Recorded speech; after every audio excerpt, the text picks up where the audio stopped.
Good evening. Glad everybody could make it, except for Michael. Although we're not feeling too sorry for him, I think he's in a warmer place than we are. Michael, let me give you the floor. Good evening, everybody. I am so sorry that I'm not able to be there with you tonight, and I do mean that sincerely. I did have vacation planned for this week, but I wish that I could be there for this important discussion tonight. I had, as you know, sent out a schedule a couple of weeks ago and had every intention of having a different timeline for discussing the budget, but things being what they are, with the schedule change last week, this important discussion has to land tonight, and so I apologize for having to be over the phone, and hopefully we can make the best of it, and thank you for being flexible, and thank you for stepping in again as the chair to help lead this discussion tonight. Well, no worries. We'll see where we go. So I thought I should just say that based on last week, last week we sort of thought that we'd have a fruitful discussion as to the desirability and the viability of having an override. And when, instead of having that conversation with the Board of Selectmen said, "Oh, please bring us your recommendation." So we're here tonight to either recommend an override or not, and if we are override, and the way I think is the best for us to get there is to look at what the contingent budget requests are again, and see what kind of package they could be put into, and then see if we like that package and see if we'd like to forward that to the Board of Selectmen. Now, the Board of Selectmen can tell us to go away. They can tell us that they will not put it on the ballot, or they can look at it and say, "What a great job, let's put this thing on the ballot." We don't know.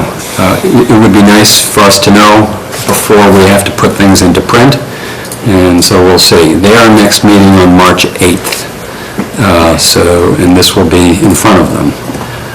So in order to prepare for this discussion, I first want to go over sort of how we got here, just briefly, in terms of, why we're not looking at cuts or additions to a non-contingent budget. And then we'll take a look at the school priorities, and you can look at the town priorities. I should say offhand that the school priorities have been voted on by the school committee, and they have their priority list, so any trimming there would come right off the bottom on up. The town priorities have not been voted on yet by the Board of Selectmen if they choose to adopt a contingent budget proposal. They have been put together carefully by Anne Marie and Amy, and with some discussion with me, because they, here and there they needed a clarification as to what we put out last week. So this is nothing is in stone, but it's a question of, what kind of a package and priorities do the town and the school like if we're going to have a contingent budget proposal. So it might have been surprising to some of you, if you hadn't been paying attention, that all of a sudden we went from, $1.2 million, $1.4 million in the hole to having a balanced non-contingent budget, which is usually the work of the Warrant Committee, which is to achieve that balance, and usually you have to figure out, okay, we've got a very limited amount of resources over bare bones that we have to figure out, where to spread that. We have to figure out, or maybe we have to cut a little bit or a lot. and exactly how much revenue do we want to recognize. So, Jonathan, question? Oh, sorry. So I just wanted to go over a quick bunch of stuff, which is one of the things I sent out, but I don't have any copies. And that is what happened this year to allow us to get to a balanced non-contingent budget. So on the expense side, we were looking at two things. We asked the town to give us level dollar general expense, contractual, salary and wage obligation budgets, and they did. And they came in pretty neatly at about 2.5% increase over last year. The school budget was a different question because basically their sped budget went up a lot. It's, some people have different opinions as to how that should be funded, but basically it's a mandate and you have to cover it. As an illustration, their general expense line went from, if you back out the one-time money they had, it went from about 6.8 million to about 7 million, 7.1, and that was about 3.75% increase. Thing is, almost all of it was for the sped contracts for the new classroom, and once he pulled out the sped, it went up 0.75% or about $50,000 on top of 6.8 million. Not too bad. So we're looking at, as I've sort of thought last spring, we're looking at it initially at about a $2 million deficit, and that started disappearing piece by piece this fall. The first and most major thing that happened was we got a lot of unexpected new growth in the tax base. Okay, Instead of getting a $350,000 certified new growth for last year, we got $736,000. And so that's a big chunk right there because you base your taxes on including new growth. And also it allowed the assessors to forecast $500,000 instead of $350,000 for fiscal year 2017. So that was a big chunk. We also had a big chunk in local revenue, greater than expected growth there. It was about 250,000 over 5%. So a lot more than expected. We also had zero growth in group health insurance. So that's a $10 million budget, which could go up $500,000 a year. So that was hugely fortuitous. We had, so now we're at the very tail end of January, and only about under 5 weeks ago, and all of a sudden the governor's budget is announced, and it's proposing $444,000 for Milton above last year. Now, this was a hard one to call because we sort of expected it could easily be no growth at all. So, Betty? Can I just ask you, the governor's budget, the 444, is that broken down into like Chapter 70 money and different things, or is that? Sure. You want to look at it? Yeah. Okay.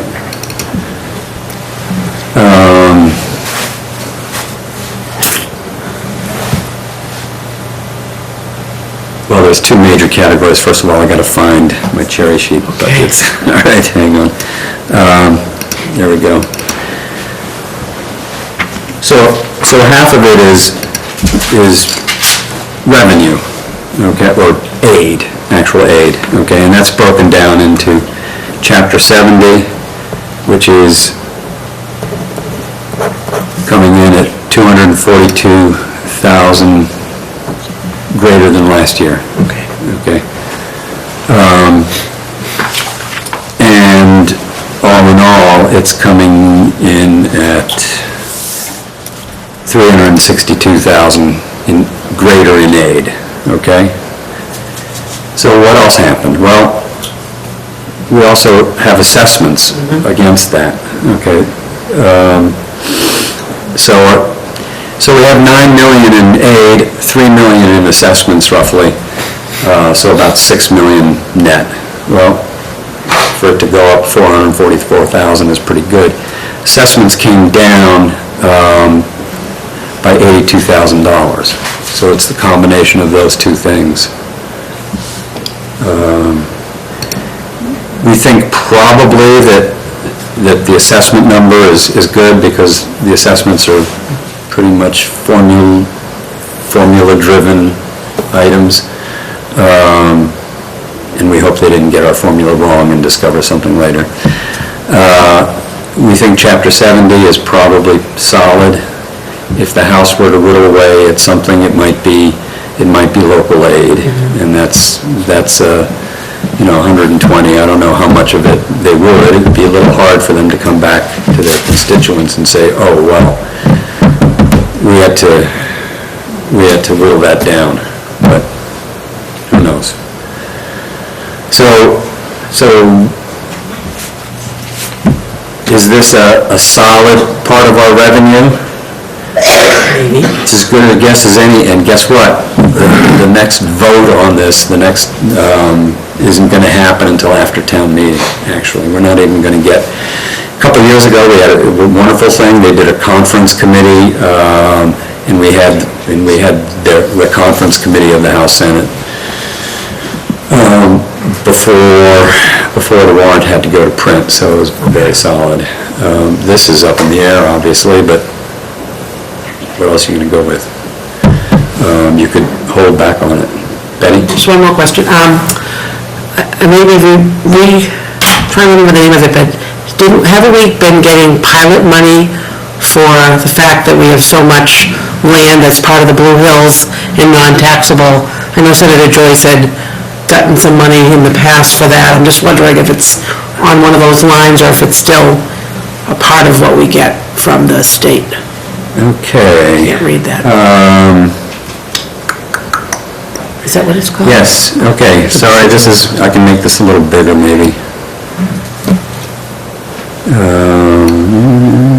Yeah, there it is. Did I lose it? Okay. State-owned land. Okay. It was over 7. Good. It actually went down a little bit, but it was at 714,000, and it went down to 708. So that is the payment in lieu of taxes for Blue Hills, et cetera. Okay. Anything else on state, local aid? So anyway, so do we count all of it? Do we rely upon it all? Don't know. In the past, we would knock a couple of percentage points off of it, just to be safe. That's because the governor was always more optimistic than the House. Yes. Now we have a Republican governor and a Democratic legislature, so... He's trying to make his name. He's got to make a name. Right. And, So how much, if you look at, how much would you take off? And whose budget are you going to take it out of? it's going to just, if we can get some more information regarding how solid that number is and what actually the feeling is on the hill. It'd be great to go ahead. I know in the past, Glenn, had some good relationships up there. Maybe we see if he knows anything, if he's there down at the grindstone, if he's hearing anything. Well, certainly when the numbers first came out, I did speak to Glenn. I don't have his opinion recently on whether or not these numbers are going to continue to hold up, but nothing is scheduled to particularly change them. Anyway, so that's a little bit of a risk there, okay? As against that, something that we haven't, that came in recently is, and I'm not sure it's totally solid yet, because Blue Hills hasn't, I don't think they've voted their final budget yet, but their initial assessment for us is about the same as last year. So, and we're projecting a lot more, 5% increase. The change, if it holds up, which we haven't booked yet, is $49,966. And so that could be a good offset to the local aid piece of the governor's numbers, which is about 120. If we hold that, if we don't recognize that piece yet, it might be a good buffer against the governor's numbers. So. Those who build a buffer, we're good. Phil? Ted, do these numbers change the total revenue that we're expecting compared to the draft scenarios for A, B, and C we looked at the last meeting? No. Just as explained.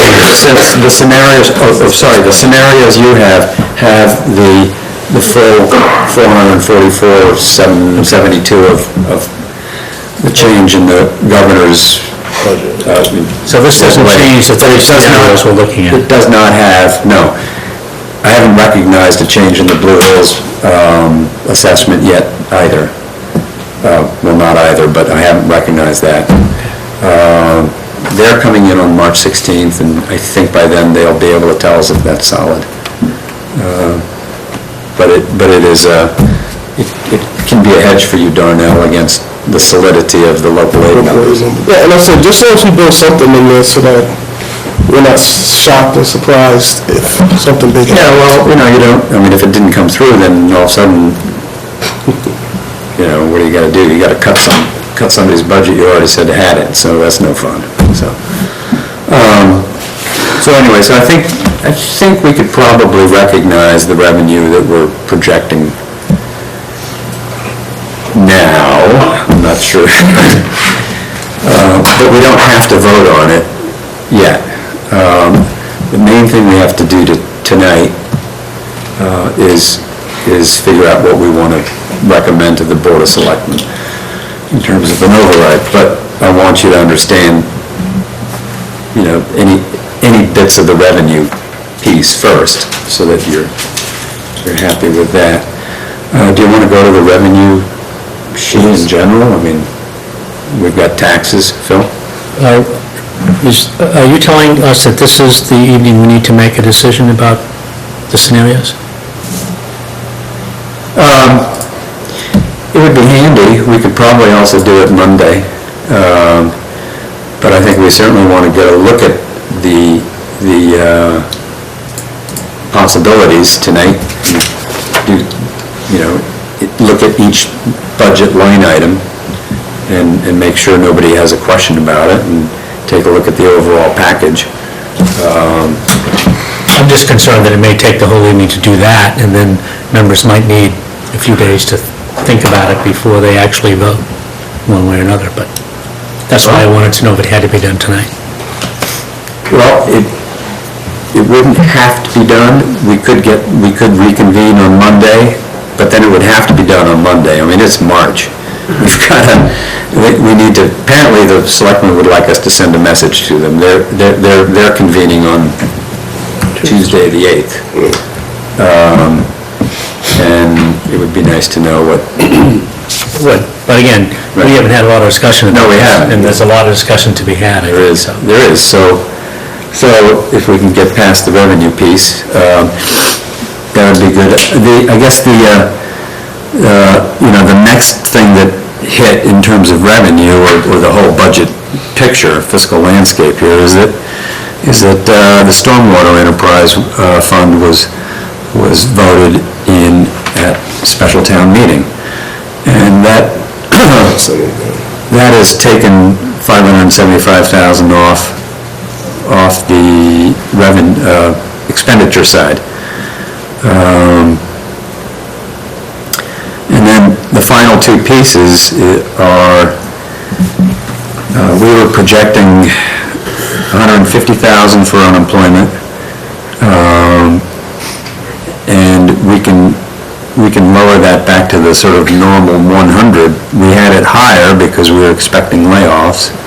If you don't have to lay off anybody, then the unemployment budget is probably good to go where it normally is. Also, we were able to decrease the reserve fund by 50 and put it back to where it was at 200, because we don't have to do a lot of budget cutting in the non-contingent. But the budgets are cut already. I mean, there's no growth in general expenses at all. So they will lose purchasing power, but we felt that we could take that 50 out. So between those, so that's the sort of the last $100,000 of good news, which is what allowed us to get to a balanced non-contingent budget. And then there's, I think about a $13,000 reduction in expected motor vehicle excise just to make it balance, just to bring it down. So that's what brought us to a balanced non-contingent. And then it's like, well, okay, here we have an opportunity, since we have everybody's contingent budget requests, and we've spent 7 years going nowhere in this town, to see what we might like to do, what we might like to recommend in terms of moving the town and the schools maybe a little forward for a change, picking up $700,000 for the roads. As the reason that I like that number is because that, coupled with the Chapter 90 money from the state for, I think they call it the pothole fund or whatever. But those two numbers together get us close to the 1.4 million that Joe Lynch thinks is the bare minimum for keeping even on the roads. And then we have the capital piece that went, the capital committee also put another 500,000 or something. 400,000 into that as well, so when we get to 1.8, which is actually, guess what, we might even be a little closer to actually making something happen. We're not losing ground. Not losing ground this year, and that's huge. And the reason I like the 700 for the roads is because it essentially replaces in the spending scheme the 700, or actually 575 that came out of stormwater. So yes, we're not spending money on stormwater, but we're spending it on roads, which will be pretty useful. But these are all parts of the contingent budget. So yeah, Before we jump to the contingent budget, can you tell me how much free cash, if any, is used in the non-contingent budget? Sure. Okay, so I think what you're asking is how much free cash is being used for one-time, non-recurrent spending, or for recurrent spending. Well, for both. Let's start with these, for one-time stuff, for sick time buybacks and the like. Well, let's take a look at it. Last year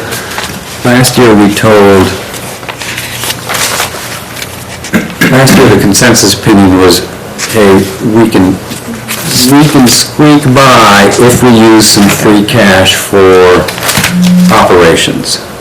And we ended up using, I'm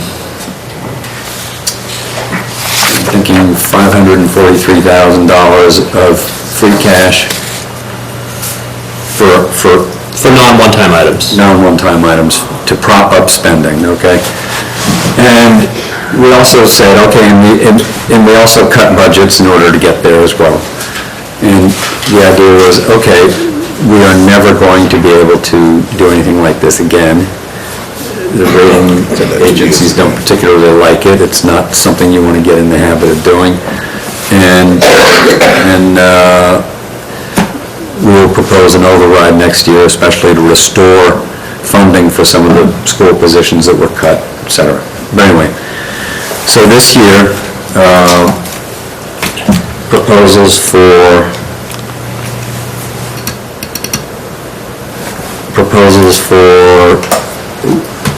the use of free cash have nothing for recurrent spending. It's all one time, okay? We have sick leave buybacks, basically. We have proposals for law, because the selectmen want to have some money to throw at the airplane noise situation. And we have to talk about all these too. We have a request for $20,000 or more for affordable housing. We have the school's request for $950,000 to achieve Kindergarten. tuition-free full-day kindergarten. And that's, the reason that's one time is because the state will pay us back but a year later. So if you add up we haven't voted on these and we will have to think about them as well, but if you add up the sick leave buyback, airplane noise, kindergarten, whatever, you have a certain amount left. We have a $758,000 recommendation from the Capital Improvement Planning Committee for spending money on a variety of projects. You all got that a month or so ago, right? Look it up. Okay. I can beam that up too. Nope. But anyway, that's certainly one-time money. And then what's left over, we might throw at, or I think we should put into the OPEB trust, the other post-employment benefits trust. Probably ought to put in about $150 on that. And anything left over, I would recommend going to the stabilization fund. So there is nothing on this schedule here that is propping up recurrent spending. Ted? Yes. But we have a problem with potentially full-day kindergarten, because if we were to vote a non-contingent scenario, there's the question as to where that $150,000 of operating expense would come from. The schools would either have to cut their budget by $150,000 in order to afford full-day kindergarten, or they would come looking for that money some other way from the Warrant Committee. You're absolutely right. And looks like, Betty, you have a question on? Well, no, I have a comment, because I asked Glenn about that a little earlier this evening, and what he said is that he was thinking that the $150,000 could come from the increase in the Chapter 70 aid that the schools are getting in the governor's budget.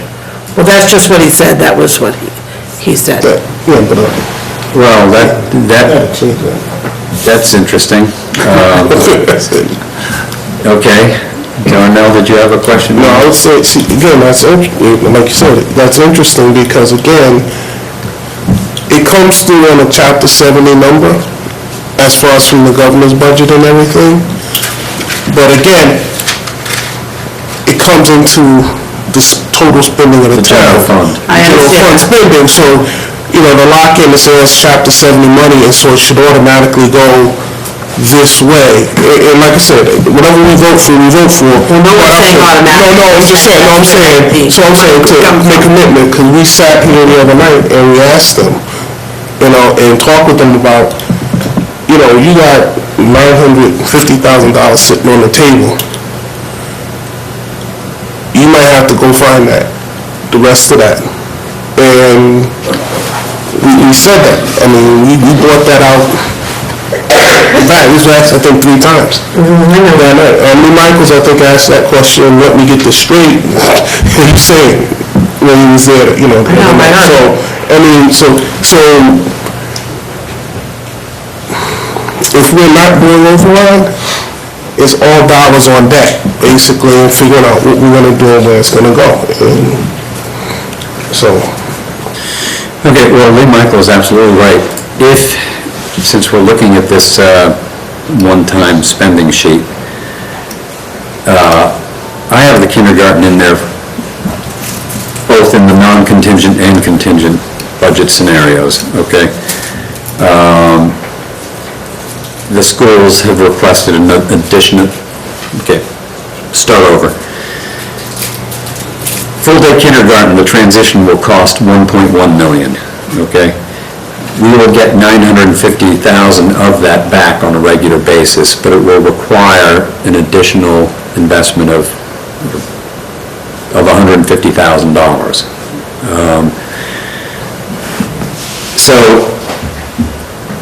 And mainly that's to replace a current grant that we are getting now from the state, which will disappear if we switch to this system, and that's about 120. So that's the main piece. So in a non-contingent budget, if the school wanted to take advantage of the amount of free cash that we have this year and implement full-day tuition-free kindergarten, it would take the $950,000, but it would also take an additional $150,000, okay, that they have not budgeted for in their non-contingent scenario. So they would have to go find it. They would have, and I don't know where they might do that. They might be able to find some of it in their general expenses, although those didn't go up very much. They also, Jonathan? The 150 would be recurring, I presume? Yes. Yeah, all right. Yes, absolutely. So we would prefer not to try and find, take it out of the CIPC recommendation, what item would go there. I mean, it would be a problem. Yeah, well, it just seems, well, this is editorial, but it seems silly to... Leave $950 on the table. Yes, so I think we could find it if we had to. I think... But I don't think we should spend a lot of time on that at this very moment, but... No, I think we want to look at everything else. Yes. But, probably the schools could find some of it in their existing budget. They also have a bottom line budget. Well, that's what I was going to say. And as things good and bad happen over the year, they have to swing with the punches and adjust. And if something good happens, like a favorable contract for fuel or whatever. Or retirements, certain retirements Right. can sometimes You be favorable in those budgetary They might be, scenarios. they might be able to do it. They don't want to lay people off in order to make this happen. Yeah. And I would hope that they wouldn't go there, but I don't really see where exactly we have recurrent money anywhere else. The sort of the golden goose of the group health budget with, 10 million, which seems to be able to come through in the clutch when we need it to. There's no growth being projected there, so I don't see any wiggle room on that one. At the moment, I don't see where the town or, any of the shared budgets could come up with, 150 without the town laying somebody off, so let's table this for a moment. It's a problem. The school committee, I think, has to deal with that. It would be unfortunate for them to leave this golden opportunity sitting on the table. But we're not quite there, and we may have to get the school committee in again to see what they're thinking, or they may have to meet themselves, you know. They're in session right now. Oh, good. I'm Maybe they're talking to talking Glenn, about it. and he said he'll step out of the meeting if we have any questions for him, so, as we continue to discuss, so just, So I guess our question would be, have you found that 150 yet? Anyway. well, he was the one who told me that it could probably, he said, the future income, he and I said, what do you mean by future income? And he wrote, increase chapter 70 in the House budget. I said, okay, and then. In the House budget? Yeah. As opposed to the governor's? Well, certainly if the House were to increase chapter 70, and therefore the entire package of local aid to the town, well, that certainly could be looked at. But we don't know if that's coming until, maybe past town meeting. So we can't really rely upon it. If the school wants to take a gamble on that, sure, great, wonderful. But I think we want to move off this particular subject, and Darnell. Just if we're talking about increased chapter 7 in the House budget as opposed to. It hasn't happened. Yet. I know, it hasn't happened yet, or if they come up with some type of way, that's a totally different story, because we've already used these increase to get to a balanced budget, and that's why I was, saying, but if he's talking about increase in the House, then that's a totally different There's story. an increase in the House that we have stuff to talk about. we may not see that until after town meeting, so. Keep it posted. But if that's, that'd be lovely. We'll take every dime. All right. So any other questions on possible uses of one-time money? I mean, I do have some, but I think we ought to move on to the budgets? the issue about the scenarios. That's what we're really discussed. Sure. And I don't see this impacting that directly. No, not a whole lot, no. Okay. So, in terms of the scenarios that we sort of laid out last week, they were basically, okay, we can squeak by on the bare bones, okay? We do have a balanced budget. It's nothing anybody would really want to bring home to mother and show off, but it is balanced. It doesn't restore the cuts that were made, particularly to the school budget last year, that we thought we would address with an override this year. It doesn't move the town further ahead in any category, and as Lee Michael put it last week, there is a lot of stress and a lot of pain in the operation of many of the town departments.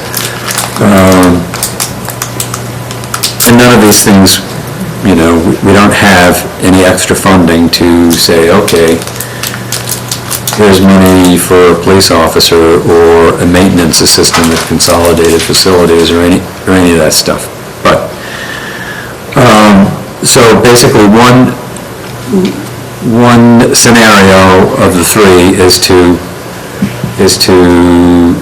get by, and that's, if the selectmen, if we were to recommend an override of any size and the selectmen reject it, then that's the way it is. The opposite extreme would be to recommend to the selectmen everything that the contingent requests total to from the budgets in town. And then if we wanted to do something constructive like throw in roads, well, now you're looking at $3.8 million of override. Richard? Just had a quick question. I'm looking at your first town departments, Board of Selectmen. Did they put those in order too of how they're going to? Let me say again, this has not been voted on by the Board of Selectmen or even looked at yet. Okay, so this is your take? No, this is the best effort of the town administrator and the town accountant in conjunction with some discussions with the Board of Selectmen on various subjects at various times. but they certainly haven't seen the full list or they might want to change the priorities ranking. I think I can say with great confidence that numbers 1 and 2, they would all be unanimously for, okay, as 1 and 2. But other than that, The follow-up, this is not, what I was looking more at was, you went down line 10, all right, well, let's get down there later. Okay. Okay. I thought we were jumping into... No, I just want to summarize the scenarios, which is no override, big override, something in the middle, okay? The just right one, okay? So big override, 3.8, 3.9, middle override, or somewhat of a compromise, 2.9 is what we sort of tossed out there. But it includes 700,000 of spending on roads instead of spending on stormwater. So, Can I, I'm sorry, I hate to interrupt. No, not at all. That 700, that is from this committee? Where did the 700,000 come from? This committee. This committee, okay. I just want to be clear about that. Okay, you can hang me with it, or give me credit, I don't care. But we spent a lot of time talking to Joe. I got it, okay, keep going. And I think that would be a thing that, there are other communities in the state that put money for roads into their operational recurrent spending. So 2.9 doesn't have to be the number, okay? In fact, the selectmen could look at it and say, gee, we like 2.2, take out the roads, okay? Or we like some other number, and we don't care about these last 6 items on our town department, and, we don't know, okay?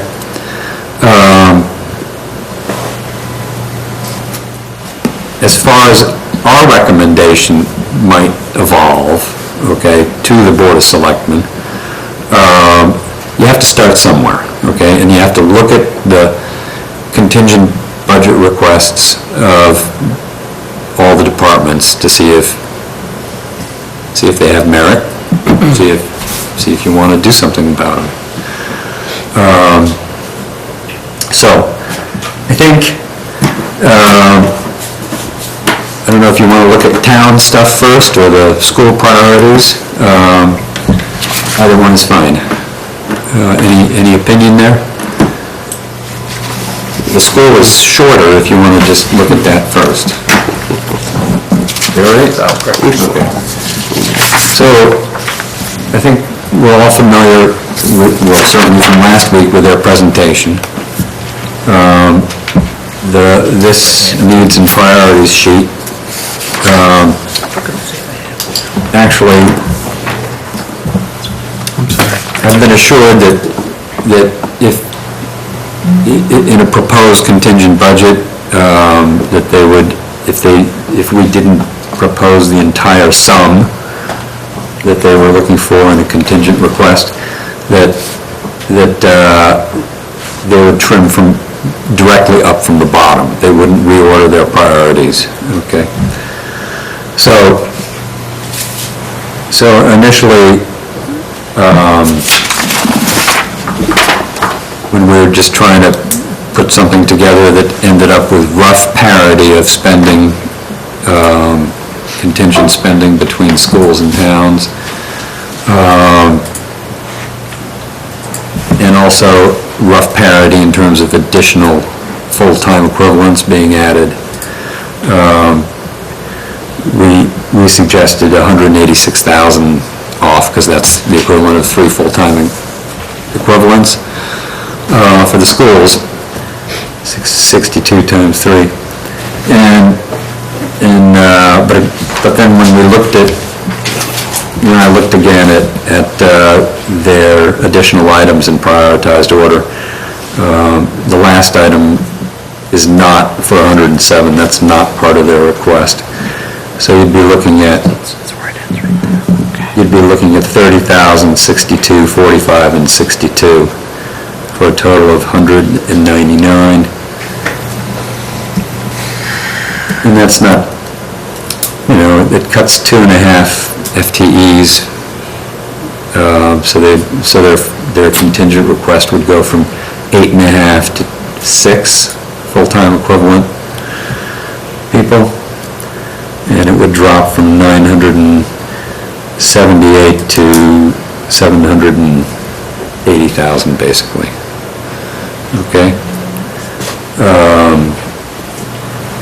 So that is the thinking on why, on the top of the next, well, want to talk about it, the schools, I mean... I didn't want you, Glenn may have said this, and I may have forgotten. Is this ability to go to full-day kindergarten, is this a one-time opportunity, or is this something we can opt into every year? Only if you have 950,000. Got it, because you got to make the first year payment, but it's not a one-time, this is the 1 year we can do it whenever, if this wasn't the year for it, we could do it some other time. There's another caveat. Currently, we do get about $120,000 because, I don't know, it's a state program that helps support half-day kindergartens, okay? Which is what we are, tuition-free half-day. They thought that was going away in this year's budget. It hasn't, but they expect it to be gone soon. So then we would lose $120,000 in funding, okay? In addition to not taking advantage of this. I mean, sure, we could put $950,000 if they didn't want to jump on this opportunity. Well, we could recommend that we put that into, the DPW yard study, for instance, for $675,000, I think it was, or additional roads. I mean, there are options, but there's also no guarantee that we will all have this amount of free cash. Again, I mean, we have it this year. This is the third year that we've had significant free cash. But before that, we have had pitiful amounts of free cash. And as budgets become more tight, because they're level funded, they have less ability to shed free cash, turn back free cash. So it could happen again, but there's no guarantee. So, anyway. Who has a question? I mean, I don't know, I know that, Steve isn't here. And he's the guy who said, you've got to ask the schools and you've got to ask the town, what are their priorities? So now we've got that and he's not here. Anyway, so these are the priorities for the school, and trimming them back brings them to about 780, and that's about the level of spending on town budgets.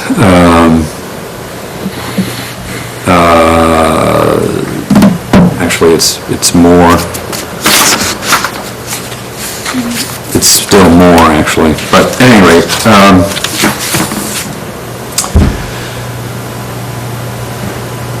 so who would, if you move to the next budget sheet,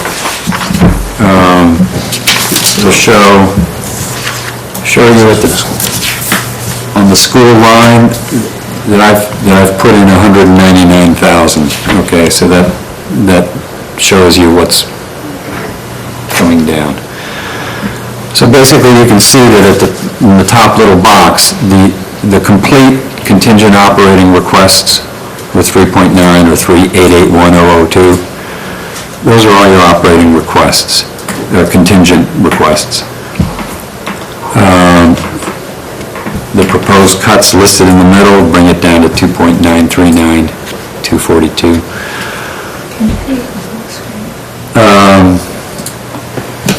Could, it would...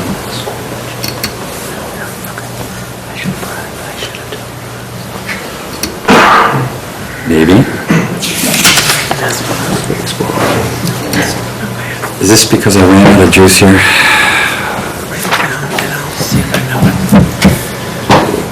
All right, it's 8:30. I'm taking 2 minutes, okay? Because I think I have a computer issue. I have to juice my time up. So 2-minute break. Thank you, or 3. Thank you.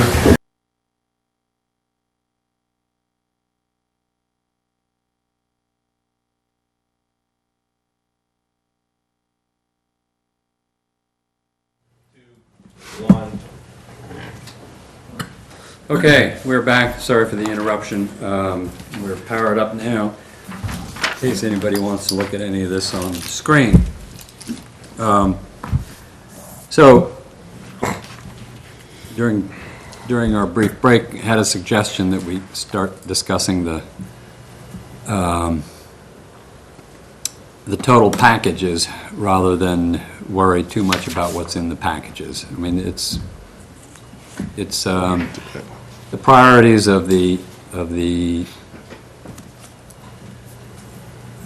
Board of Selectmen as unofficial priorities of the Board of Selectmen might end up being roughly the same as, you know, what we put together in the first scenario, and we can certainly look at that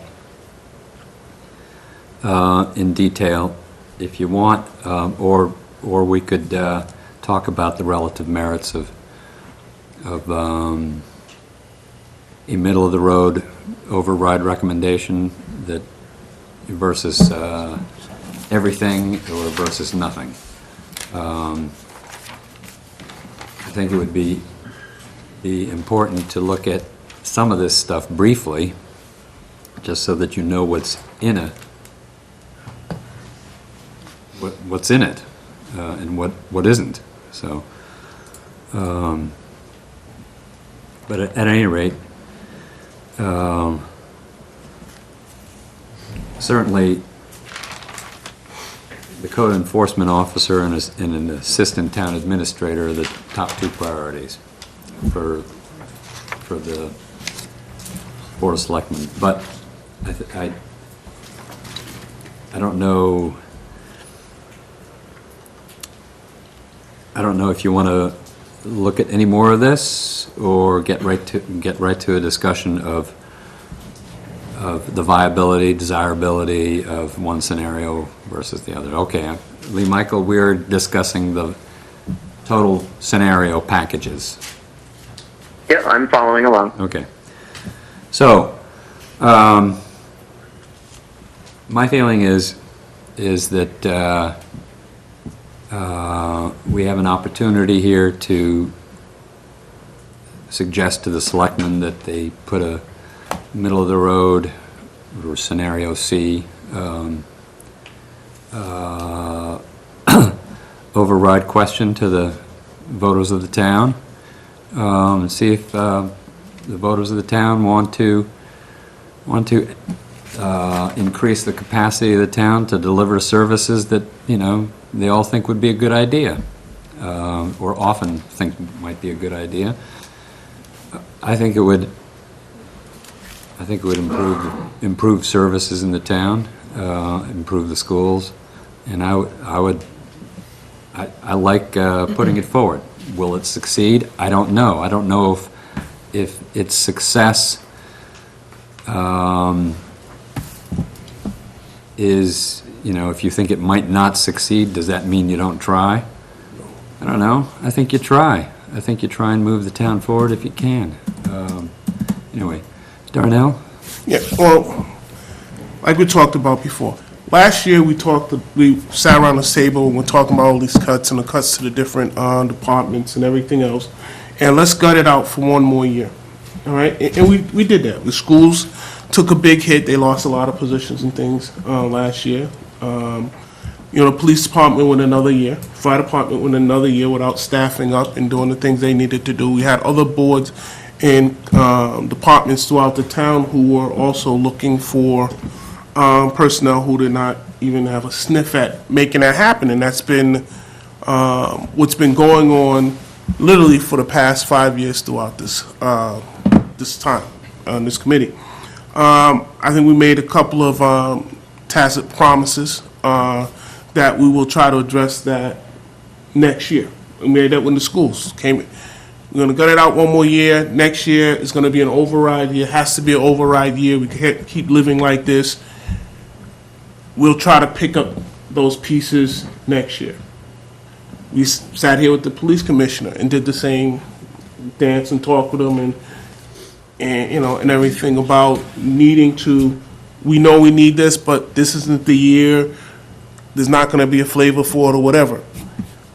If nothing else, just to honor, you know, and stay firm to what we think is what the town needs and not what they might approve or don't approve, but what the town needs. I think we should really look at, this is what the town needs. We need to get those positions back because our schools aren't getting better without them. We do need a number of different positions throughout this town because our services aren't as strong in this town without them. We need to really address, and actually, we need to address the roads and other amenities and things in this town that everybody uses.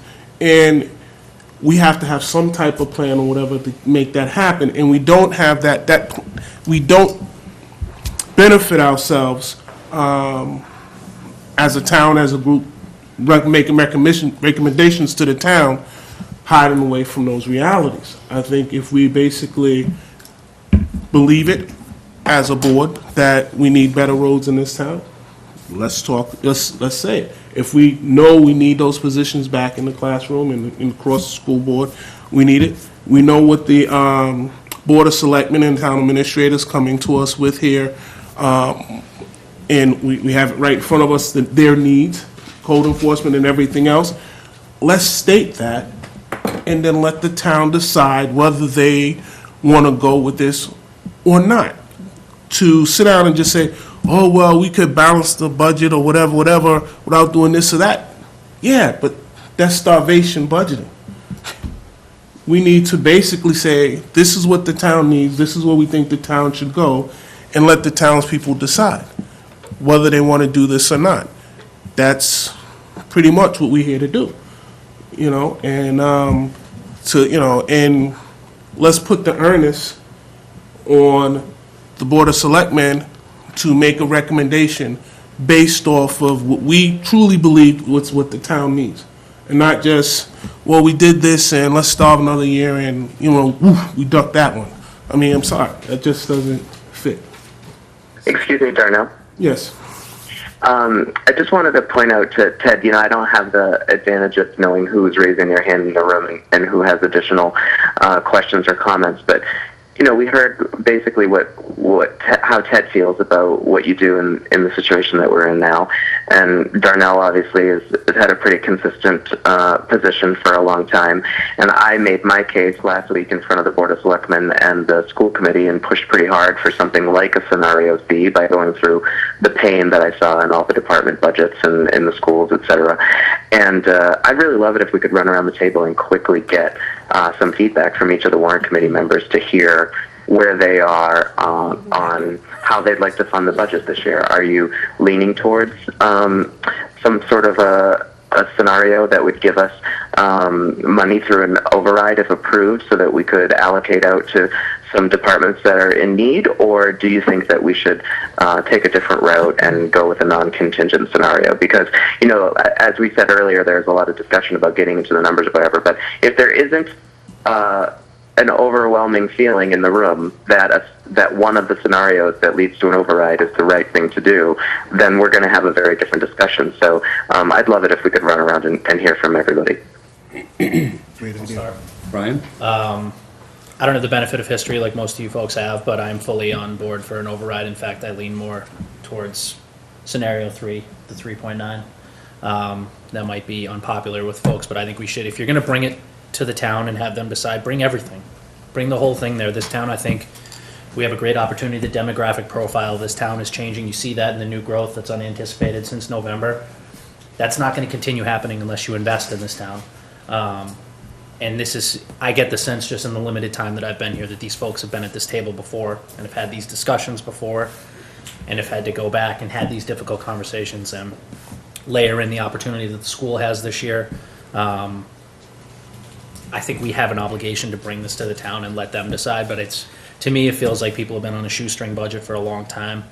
This town is, I've lived here for 3 years. I think this town is amazing. I think it's, like I said, the demographic profile is changing. I think that's reflective in a lot of the top line growth that we're seeing here, but I think you have to invest in it. You're not going to continue to see that sort of velocity unless you invest in the town, and I think the highest level of investment, 3.9, would get us there. If folks feel that we need to dial that back, I'm fine with that too, but that's where I stand. Thank you, Brian.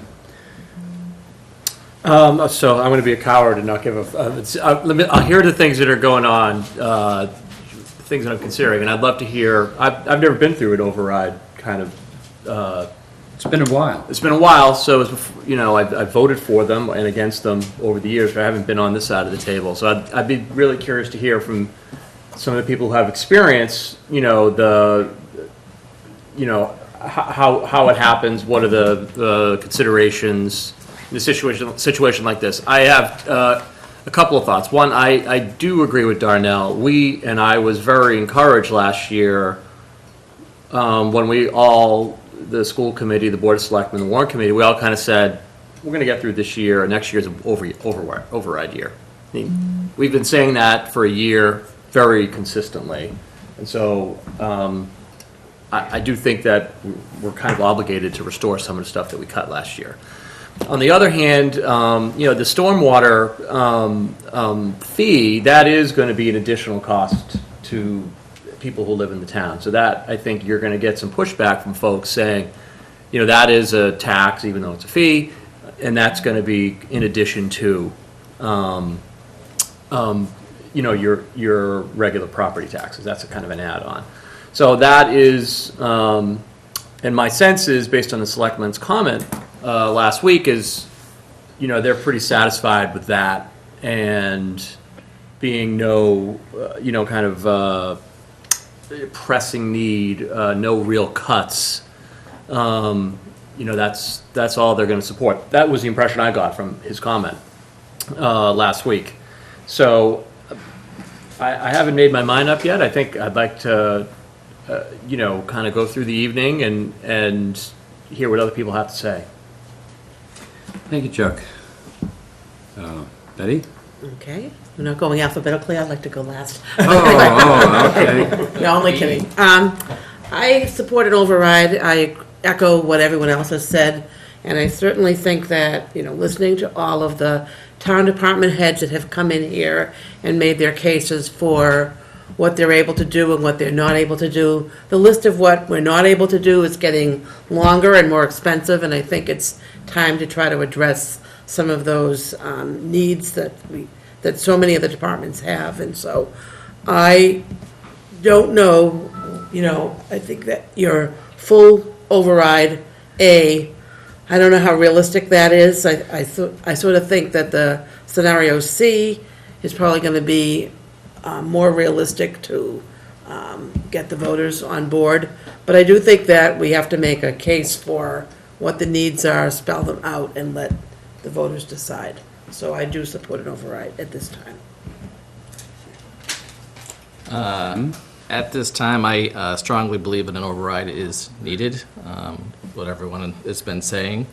I don't think A is going to be realistic, so I'm leaning towards C at this point, but I'm up for listening. Great. Michael? Yeah, I'm been convinced by sitting here for hours and hours talking to all the department heads that we need an override. If I were king and it was up to me, I would probably take a number between the compromise and the whole banana. I mean, and there's a couple of things that jump out at me. I remember I was looking back, I was happy to see the code enforcement officer is still in there, because you can get money by having somebody there enforcing the laws and get more, Well, freeing up the other inspectors to do their Right. permitting work and. And well, like, and also, you know, I remember when Bill Ritchie was here, he was talking about, he wanted a licensed craftsman, because when you hire out, it's $100 an hour for a carpenter, and it could be, you know, you bid out stuff, and you'll get more, better, cheaper maintenance for your building. So by not including that, it's possibly being penny wise and pound foolish. Well, I would agree. Unfortunately, the Personnel Board The Personnel Board does doesn't not approve agree. that. So I just said, but if I were king, I wouldn't have a personnel We have the board. next election for Off with their heads. There we go. But, and put this, but, you know, my gut feeling is that we could, I don't want to get into the weeds. I feel, yeah, I'm on TV. I just said I would kill the personnel board on TV. Nice. I should have just left it at, I'm in between C and A. There you go. There you go. Yes, so, I mean, I'm, like everybody else, I would imagine, I've been sitting here for a little while, the last few years. It makes sense that an override is probably in our very near future. Just because we've got the numbers of A and C, I don't have a benchmark of is A really high or is it really low, but being that we're using that as a benchmark, and I'm looking at some of the things that are in it, my gut feeling is A is probably high. The way, seemingly, I know we haven't gone through this yet, but seemingly as I follow how you came up with C, the cuts from A to C make sense. But again, if Mike wasn't king and I was king, it seemed like there might be a contingent revised, because there's probably still some things in here that, in my, again, just my opinion, do you really need to put those on an override? Maybe not. So Sure. that's where I'm at. Okay, let me just make a brief observation. You asked about the cost of an override Yes. a week ago.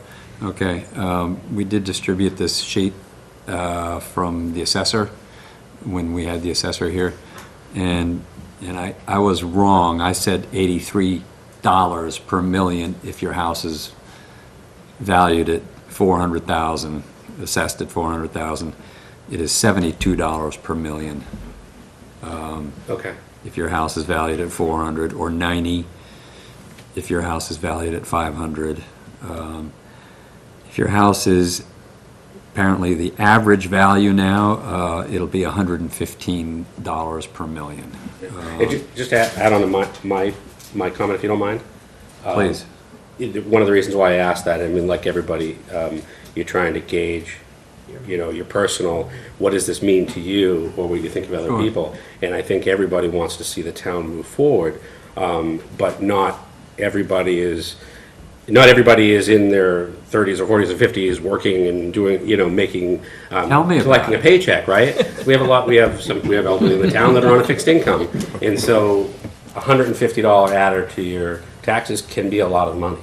And so that's how I'm gauging your A and C, and by saying maybe there's going to be a D, because, overrides, in my opinion, are because you have to, you're trying to fix something. Okay, Darnell, can we hang on since we're kind of going orderly around the table? Unless Phil wouldn't mind unless Phil, Darnell you might. want to grant Darnell the floor here. Go ahead, Darnell. I say, yeah, we also have to understand, whatever number we give to the selectmen, it will ultimately be their choice on what number they assess as the override number.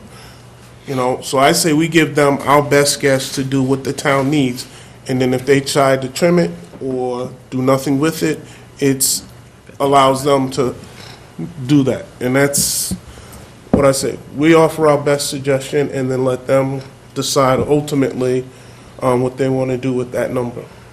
That's how I feel on it, so. Right, I mean, they could say, for instance, they could say, oh, I'm sorry, make this a 1.9, not a 2.9. We feel that that's the number we'd like to put out because of the stormwater, or whatever, you know, their rationale might be. Then it would be our job to go, okay, we have to trim individual requests to figure out how to fit within that number. We don't have a lot of time before we need to get to a printer, so. Well, actually, it wouldn't be necessarily. We can recommend whatever override we want to recommend. And if the selectmen... That's true. If the selectmen want to come to town meeting and say, we recommend $1 million less, then they have got to tell us where they would cut the budgets to do that. So this committee has full authority to That's present true. whichever override budget it wishes to present at the town meeting. But if we knew that in advance, it would be nice, Yeah, it would be nice. so.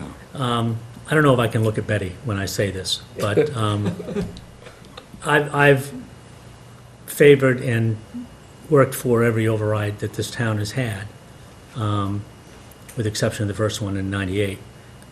But I have some concerns about this one. And I don't want to take the time right now to explain what those concerns are, because Lee Michael seems to want to get a quick consensus of where people are. But I think it would be a mistake if we didn't all spend a lot more time talking about this in a little more depth than our initial comments have. I don't find anything in either of the scenarios, even the large one, that aren't things that this town doesn't desperately need. There's no fluff in those. But I think we need to consider that the history of overrides in this community have been driven by the need to preserve services. And that is the need to preserve personnel, because that's where we get our services. We get our education from the teachers in the schools, and we get our public safety from the number of police and firemen, and our streets are cared for by the number of people we have in the DPW. This is the first override that we would be considering that's not being driven by that need. And the money that's being spent in no way is helping the inevitable time when the increases in salaries to people that we have providing us the services is going to force us into an override. And I can foresee the need in a very short period of time, a year or 2 years from now, having potentially passed one of these, we're going to be faced with a scenario where we're going to have significant layoffs to teachers or firefighters or DPW workers. And we're going to have to come back to the town folks far too soon after we have passed this type of a scenario. I would like to see an additional scenario that would be significantly less than the 2.9, because there are some things that we do need to do. And it might not be as difficult to come back in 2 years and say, look, you know, we're gonna lay off 8 people or 10 people or 15 people unless you pass an override. And someone is going to remind us that we passed an override this year when we didn't face any of those scenarios. So I'm not convinced that that is sufficient to not support an override. I just think that it's a point of view that we need to consider before we make a final decision on it, because it is something that will affect what may happen very shortly down the road. Thank you, Phil. Jonathan? All right, complicated. I guess I'm sort of halfway between what Phil has said and what Brian started the discussion by saying. I think I would prefer to be going to the voters with an override that not only addressed the immediate needs, which, as I think Phil is correct, they are not the sort of needs that have typically driven override efforts in the past. I would prefer that we stabilize our budget picture from a longer-term perspective. And maybe the number's considerably bigger than 4 million, so that we are not constantly in the position of thinking, is this a year for an override? I don't know what the number would have to be in order to put ourselves into a position where we would not be constantly going through the same sort of process that I've seen for 3 years on the committee. So I suppose that, the bottom line, would I support an override or not? Yes, I would. But I have the same sort of concerns that Phil has expressed, and perhaps it's better, something, I keep thinking, hey, if we can patch this over this year and really hit the a difficult year next year, we put together a package that not only addresses really pressing needs, because next year they will be, but actually gets us ahead of this for a few years. I'd like to see that sort of scenario spun out. I just remind you, the other day, a couple of weeks ago, DPW was here. I asked what he felt our unmet, between roads and water, were unmet capital needs in a given year, and I think it was between $3 and $4 million. That's a huge amount of money to be continually falling behind. So I would, if I were king, off with your King in a head. row now. Well, Phil skipped, but I would like to see a long-term plan for this, for the town, that included capital needs, not just our operating needs. But, so in any event, would I support an override? Yes, but with a certain amount of trepidation and a fear that we will be back here next year if we go with too small a one. Okay, so we've gone around the table, and we're back to me. So I would say to Jonathan, I understand your trepidation. We have no easy there is no easy mechanism in municipal finance to bank monies in the wake of an override to store away for future budget use. Yes, we set up a new stabilization account, budget stabilization account. I don't know how many voters would vote to put a couple $1 million in there for a rainy day. They tend not to like that. I was thinking that this would be a wonderful place to stash that extra $150,000 that came in from, the Chapter 70 after town meeting, right? If you've already settled your budget and spent money and you get a windfall, this is where you stick it. But in terms of being able to bank money for a long period of time, that's the problem. And yes, there are two different kinds of overrides, and we're looking at one that hasn't particularly been proposed before for the town of Milton, which is to increase the capacity of the town to meet the challenges of managing a modern municipality in the 21st century. We are falling behind. And so, yes, the difficulty is if you pass something like this override. The other kind of override is the sort of structural imbalance that Phil was talking about, where basically the increases of salary and wages outstrip the revenue growth, and that could happen that happens every year, okay? And we every year we get out our baling wire and our bubble gum and we patch it together as best we can, and sometimes we get lucky on some things like revenue items. Ted, may I have something to that? Please. Thank you. I wanted to make the point that Ted just made to Jonathan. I think Jonathan made some really astute observations, and I agree with everything Ted just said.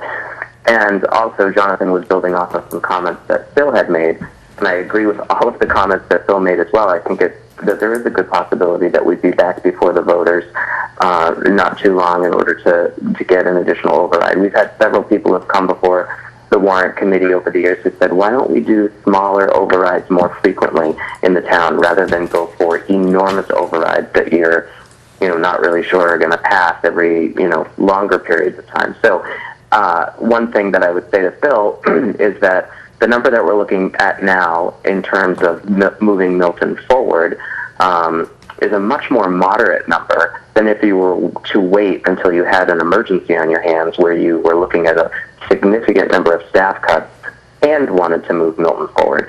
I don't know how many millions that would be, but if you could remind me what the last override was when we were talking about cutting 40 teachers or whatever, if you took that override and then added the sort of moving Milton forward number of around $3 million together, that's going to be a giant number that's going to scare people away. I find it hard to believe that you'd be able to get that past the selectmen and then convince the voters that that was a good idea to do an all one big hit.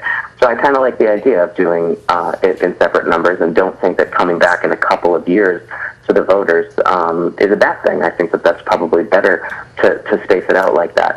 And secondly, Phil, you made the comment that you didn't think we were doing anything in order to sort of alleviate this pressure that that Jonathan and Ted were just talking about. But I would point to a couple of things that are in scenario C. One is in the Parks Department, for instance, they're really desperate for some help in maintaining the turf and whatnot, and this scenario C would move a position off of their revolving fund and put it into the permanent budget, which frees up a significant amount of money in their revolving funds to put towards field maintenance and other things that they want to do. Secondly, and C has not been voted on or vetted or anything, there's a $700,000 line item for roads. We put that in there because roads are obviously an important priority for the Warrant Committee, and we believe they should be an important priority for the town.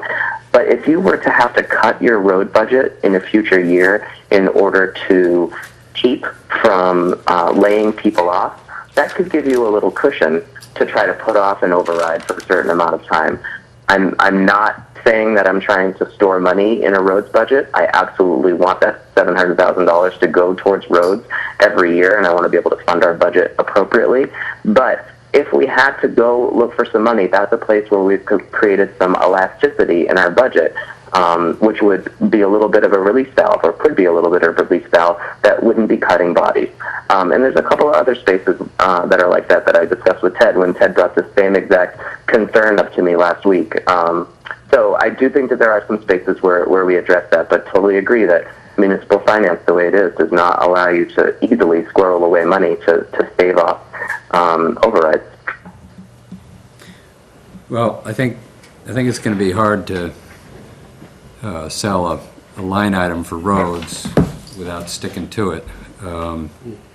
But yeah, it's municipal finance is tricky business, and because of the imbalance in predictable revenue growth and unfortunately predictable salary and wage growth, eventually you need an operational override to put that to rights. And I've always said and thought that, boy, a really intelligent community would vote for an override before it was absolutely necessary. The last one was 3.4 million. Mm-hmm. Okay, and it was 2009 for effect in fiscal 2010. And so it's been a while. It was a pretty big one. It was the biggest one that Milton had done in the past. There was one the previous year proposed by the Warrant Committee that was abandoned by the selectmen.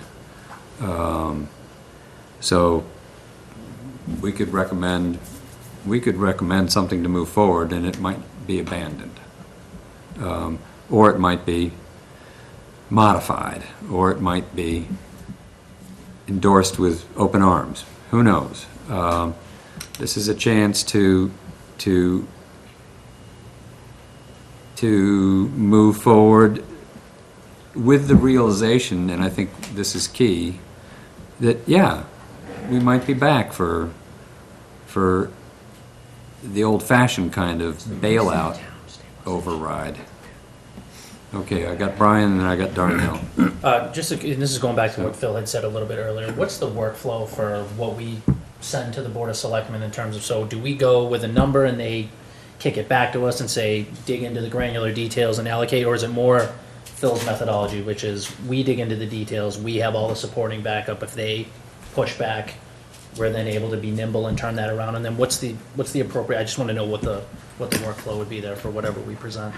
Well, that's a good question. You know, I think it evolves. I think it changes, with, who's on the warrant committee and who's on the Board of Selectmen.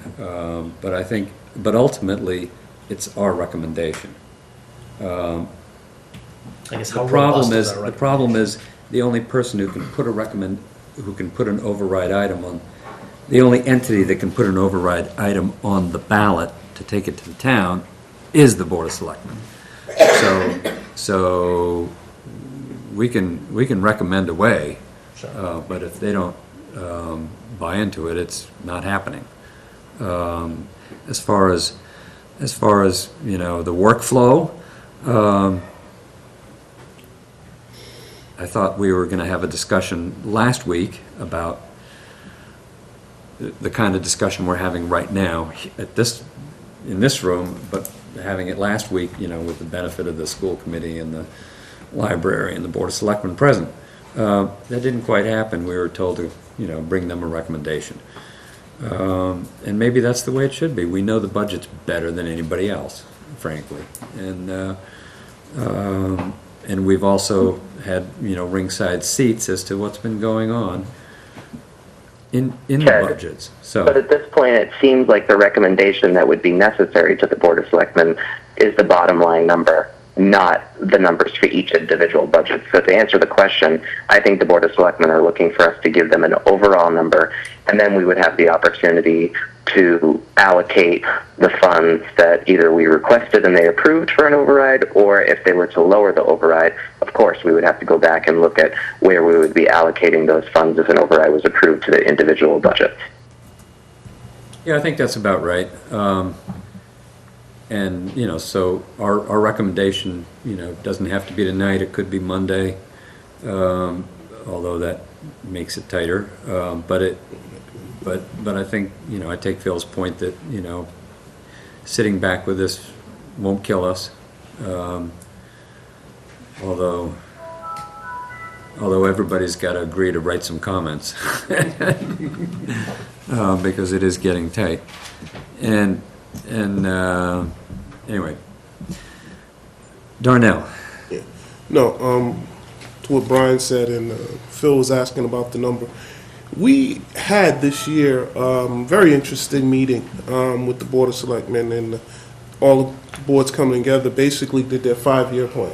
That happened early on in the year. I hope people didn't forget that. But the number that they came up with that we would need for an override, not to do any capital, not really even to look at the roads, just to get ourselves online and back in line, was over $6 million. I don't think a lot of folks remember, that's the 5-year projected plan that we've been waiting for 5 years, pretty much for the same thing, to come up with that number. So these numbers are all really significantly lower than that number. Okay, so that's been out there. Now, do I think we'll ever get a $6 million? No, I don't think that. I'm not saying that we should even look at that. But I'm saying, as a board, we should offer what we think is a number that will move this town forward, and then let the selectmen, let the school, let the other folks who I always say has skin in the game, defend it. And, and go from there. And then let the Board of Selectmen figure out what they want to do with it. Because they can decide to do nothing, that's fine. But that's not on us. It's on us to come up, and if we come up with a number, defend our number, defend where we think they should go and what we're doing, and then let them decide on what they want to do at that point. Because that's what they asked us for. Okay, so is anybody? So Darnell, you brought up the 5-year plan. I just want to point out that the 5-year plan requirement of, I don't know if it was $5 or $6 million to get us through operationally,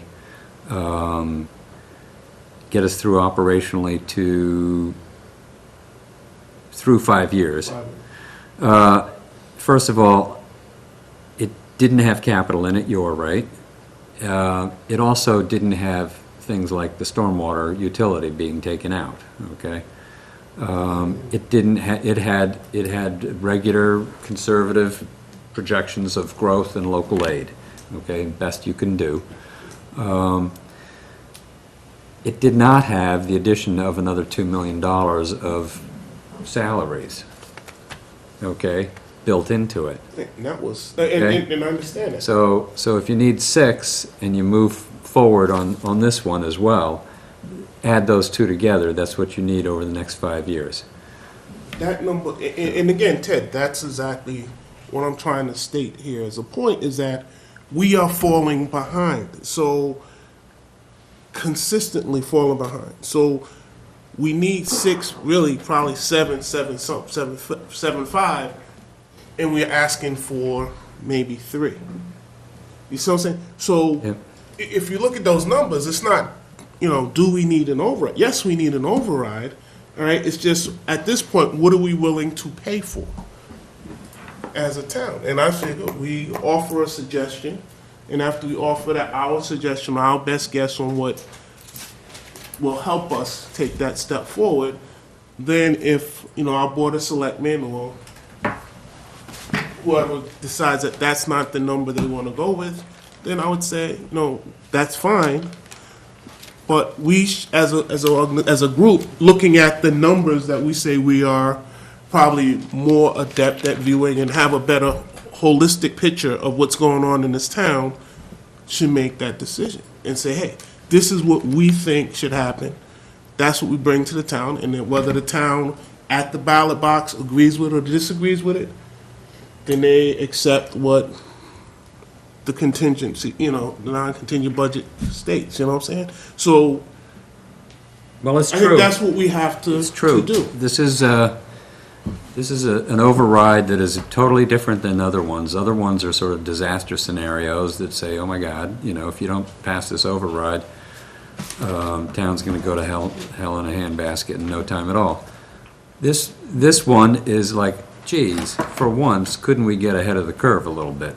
Couldn't we, see some problems, anticipate some problems, try and remedy them? Unfortunately, most problems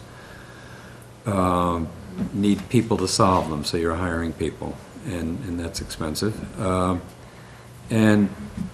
it's an opportunity to put it to the town, to say, what kind of town you want to be in, things where you might stay even and probably get worse, or would you like your services to aspire to something a little better? And that's what this vote would be all about. And I don't know how that would go down. I really don't. But I think Darnell makes a good point. Our job is to recommend what we think would be good for the town. And Phil, you said there's no fluff in this. There could be, there could be a lot of pain in a year or two if we need a traditional override to address the structural imbalance of salary and wages versus revenue. And then you're going to have 43 teachers in the street, and nobody's going to want to pay for a subsequent override. So that's the downside, okay?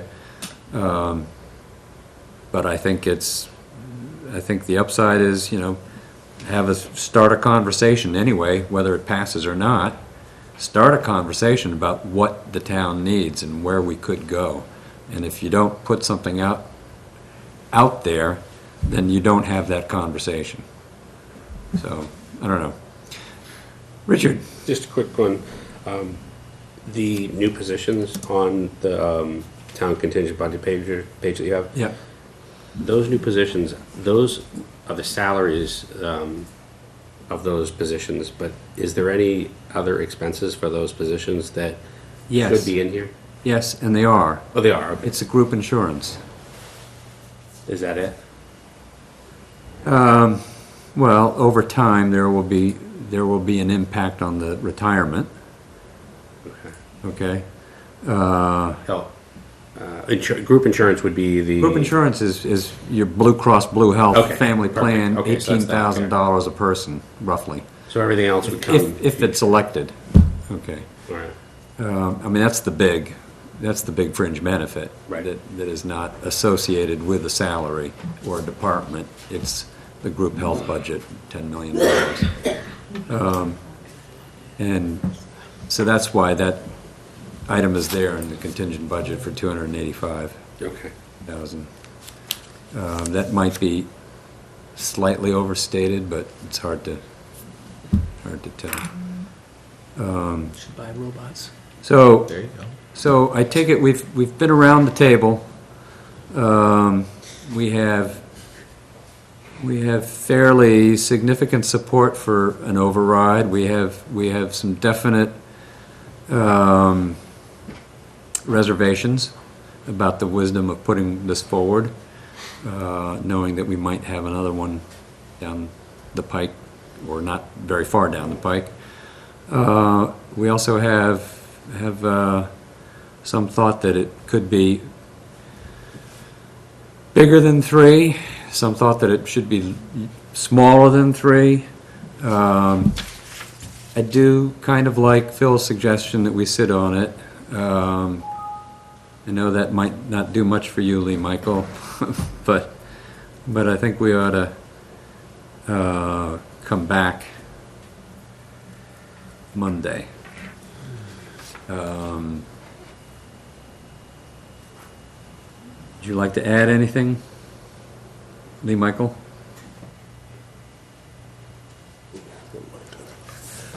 Lee Michael? Could be on mute, you Michael. I was just trying to come up with the best way to say, I guess my reputation precedes me in wanting to move quickly on things. Well, sometimes it's... I have no problem coming back on Monday. I will be in Massachusetts and would love to sit there at the table with you and while everybody votes. But if, I heard a significant amount of support at the table, so if somebody felt the urge to make a motion at this point, I think that would be acceptable. I think probably not a lot of new information would come about over the weekend. Maybe folks need more time to process this and think about it. And if folks want to say, yeah, I agree, I want more time to think about it, then I'm happy to do that as well. I'm kind of, in the mood to do whatever the pleasure of the group is. I think one advantage of voting tonight, if we were to vote for a contingent scenario, is that the Board of Selectmen would have more time to think about it in advance of their meeting on Tuesday night. So if we were able to say to them tomorrow, we voted a number around 3 million or whatever, and we were able to send that note tomorrow, then they would have through the weekend to think about it, and maybe that would better inform their discussion on Tuesday night rather than us voting on Tuesday night and sending it to them on voting on it Monday night and sending it to them on Tuesday morning. I'd be interested to hear what others want to do, and if you think we're ready to make a motion now, or if you really want to sit on what we've heard tonight and think about it until Monday.